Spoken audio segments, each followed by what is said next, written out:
Next Dasu Suresh గారి దగ్గర తీసుకుంటున్నాను, బీసీ రాజ్యాధికార సమితి అధ్యక్షులు. సురేష్ గారు, అసలు సామాజిక న్యాయం అనేది జరుగుతుందా? అసలు టికెట్ల కేటాయింపుల్లో సామాజిక న్యాయం అనేది ఆయా పార్టీలు ఖచ్చితంగా అమలు పరుస్తున్నాయా? ఈరోజు రాజ్ న్యూస్ ఏదైతే ఈ చర్చా కార్యక్రమాన్ని ఏర్పాటు చేశారో దీనికి సమస్త బీసీ వర్గాల నుండి మేము ప్రత్యేకంగా మీ యాజమాన్యానికి కృతజ్ఞతలు తెలియజేస్తున్నాం. ఎందుకంటే సామాజిక న్యాయం అనేది మనకు రాజ్యాంగం లోపలే పొందుపరుచుకున్నాం. సామాజిక న్యాయం ఈ దేశంలోని ప్రజలకు లభించాలని, సమానత్వం అనేది ఈ దేశంలోని ప్రజలందరూ కూడా చెందుతుందని చెప్పేసి మనం రాజ్యాంగంలో రాసుకున్నాం. కానీ ఈరోజు చూస్తే సామాజిక న్యాయం అనేది ఏంటంటే ఒక హాస్యాస్పదమైనటువంటి శబ్దంగా తయారైపోయింది. సామాజిక న్యాయం అంటే ఏదో కామెడీ లెక్కనో లేకపోతే జోక్ లాగా తయారైపోయింది.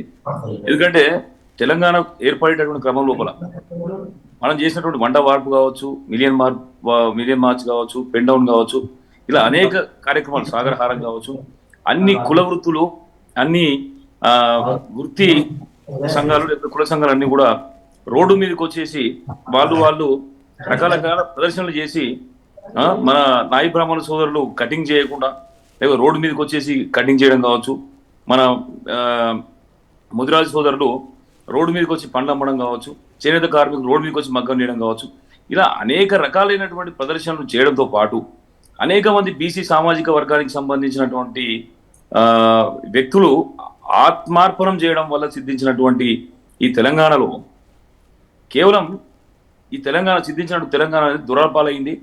ఈరోజు మనం చూసేది ఉంటే గడిచిన 9 సంవత్సరాల నుండి కూడా బీసీ నాయకత్వాన్ని అడుగడుగునా కూడా అవమానపరుస్తూ, అడుగడుగునా కూడా బీసీ నాయకత్వాన్ని కుళ్ళబొడుస్తూ, బీసీలు అసలు ఈ రాష్ట్రం లోపల నాయకులుగానే ఎదగద్దు అనేటటువంటి విధంగా ఈ రాష్ట్ర ప్రభుత్వం కొనసాగుతుంది.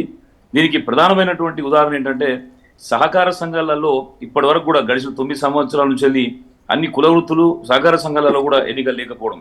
ఇది మాత్రమే కాకుండా ఏదైతే బీసీలకు ఉన్నటువంటి ఫెడరేషన్లు, కార్పొరేషన్ల ద్వారా దాదాపు 33 జిల్లాల నుండి 578 మంది బీసీ నాయకులు కార్పొరేషన్లు, ఫెడరేషన్లలోకి వచ్చి తద్వారా వాళ్ళు ఎమ్మెల్యేలుగా ఎదిగేటటువంటి అవకాశం ఉన్నా కూడా వాళ్ళ నాయకత్వాన్ని ఎదగనీయకుండా చేస్తుంది ఈ రాష్ట్ర ప్రభుత్వం.